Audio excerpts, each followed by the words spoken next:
Traditionnellement, lorsque l'on insère une image dans une feuille Excel, celle-ci se positionne sur la feuille et non pas dans une cellule. Avec la nouvelle fonction image, nous allons pouvoir insérer une image directement dans une cellule de la feuille de calcul.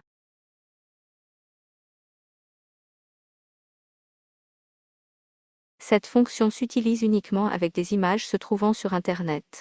C'est dommage, mais on ne peut pas utiliser cette fonction avec des images de notre ordinateur. Nous allons copier les liens des images qui nous intéressent et les coller dans notre fichier Excel.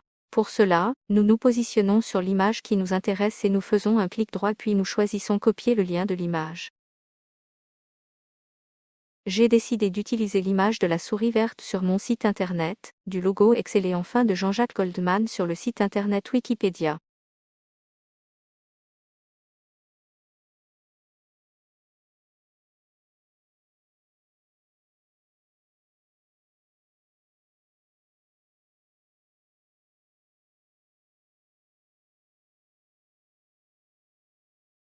Mes 3 images ont été stockées dans le presse-papier. Je vais coller les liens dans mes cellules Excel.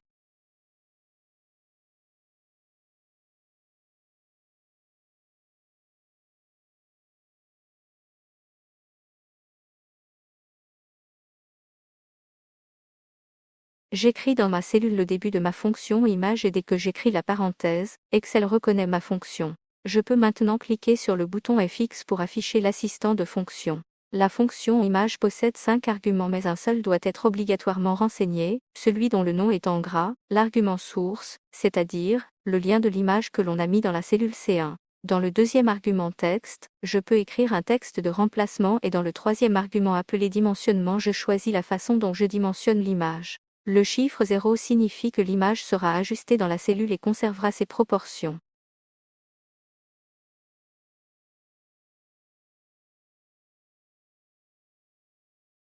Je fais de même pour Jean-Jacques Goldman et cette fois je vais choisir le chiffre 1 dans l'argument dimension. Cela signifie que la cellule sera remplie avec l'image et ses proportions seront ignorées.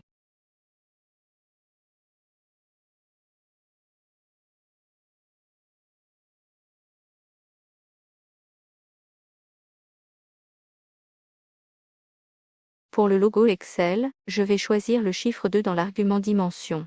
La taille de l'image d'origine sera conservée, l'image peut donc dépasser les limites de la cellule. Enfin, j'aurais pu choisir le code 3 dans l'argument dimension, j'aurais dû remplir les 2 derniers arguments de ma fonction image avec les dimensions souhaitées en hauteur et en largeur.